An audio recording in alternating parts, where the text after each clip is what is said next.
Guruvayur അമ്പലനടയിൽ cinema കാണാൻ വേണ്ടി പോയാലോ? ഞങ്ങളപ്പോൾ സിനിമ കാണാൻ വേണ്ടി വന്നേക്കാണ്. സിനിമ കാണുമ്പോൾ ജങ്ക് ഫുഡൊക്കെ ഒഴിവാക്കി ഞങ്ങളിപ്പോൾ ഹെൽത്തി ആയിട്ടുള്ള ബെറീസൊക്കെ മേടിച്ചുകൊണ്ടാണ് സിനിമയ്ക്ക് കയറുന്നത്. അങ്ങനെ ഞങ്ങൾ സിനിമാസിലെത്തി. നേരത്തെ ബുക്ക് ചെയ്ത് വെച്ച ടിക്കറ്റ് ആയതുകൊണ്ട് ആ ടിക്കറ്റ് ഒന്ന് സ്കാൻ ചെയ്ത് പ്രിൻറ്റ് ചെയ്തെടുത്താൽ മതി. പക്ഷേ ഇങ്ങനെ പ്രിൻറ്റ് ചെയ്യേണ്ട ഒരു കാര്യമില്ല. ആ ബുക്കിംഗ് ഒന്ന് വെറുതെ കാണിച്ചാൽ മതി. പക്ഷേ അന്ന് എന്തോ ഞങ്ങൾ വെറുതെ അത് ടിക്കറ്റ് പ്രിൻറ്റ് ചെയ്തെടുത്തു. പിന്നെ ഇതെന്താണെന്നറിയോ? ഇത് ബൂസ്റ്റർ സീറ്റ്സ് ആണ്. കൊച്ചു പിള്ളേർക്ക് സിനിമ കാണുമ്പോൾ ഹൈറ്റ് അഡ്ജസ്റ്റ് ചെയ്യാനുള്ള സീറ്റ്സ് ആണ്. കൊച്ചു പിള്ളേർക്കല്ല, വലിയ ആൾക്കാർക്കും വേണമെങ്കിൽ അത് യൂസ് ചെയ്യാം. പിന്നെ നമ്മളിത് ഇവിടെ എത്തിയിട്ട് ഏത് സ്ക്രീനാണെന്ന് നമ്മൾ കണ്ടുപിടിച്ചുകൊണ്ടിരിക്കുകയാണ്. യൂഷ്വലി എന്നും നമ്മൾ സിനിമയ്ക്ക് വരുമ്പോൾ ലേറ്റ് ആവുന്ന ആൾക്കാർ ഇന്ന് നമ്മൾ കറക്റ്റ് സമയത്തെത്തി. സിനിമ ഗുരുവായൂർ അമ്പലനടയിലാണ്. ഇവൻ സിനിമാസിലാണ് ഞങ്ങൾ വന്നത്. ഇവൻ സിനിമാസ് എന്ന് പറയുന്നത് നമ്മുടെ അവിടുത്തെ PVR ഒക്കെ പോലുള്ളൊരു ചെയിനാണ്.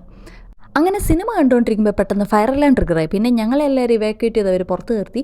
ഫോൾസ് അലാം ആണോ എന്ന് ഇൻവെസ്റ്റിഗേറ്റ് ചെയ്തുകൊണ്ടിരിക്കുക. അതുകൊണ്ട് ഇപ്പോൾ സിനിമ റെസ്യൂം ചെയ്യില്ലെന്ന് പറഞ്ഞു. ഞങ്ങൾക്ക് കോമ്പൻസേറ്ററി ടിക്കറ്റ്സ് കിട്ടി. 2 ടിക്കറ്റിന് 4 ടിക്കറ്റ്സ് കിട്ടി. ഞങ്ങൾ പിന്നെ ഒരു ദിവസം സിനിമ കാണാനായിട്ട് ഞങ്ങൾ അവിടുന്ന് പോന്നു.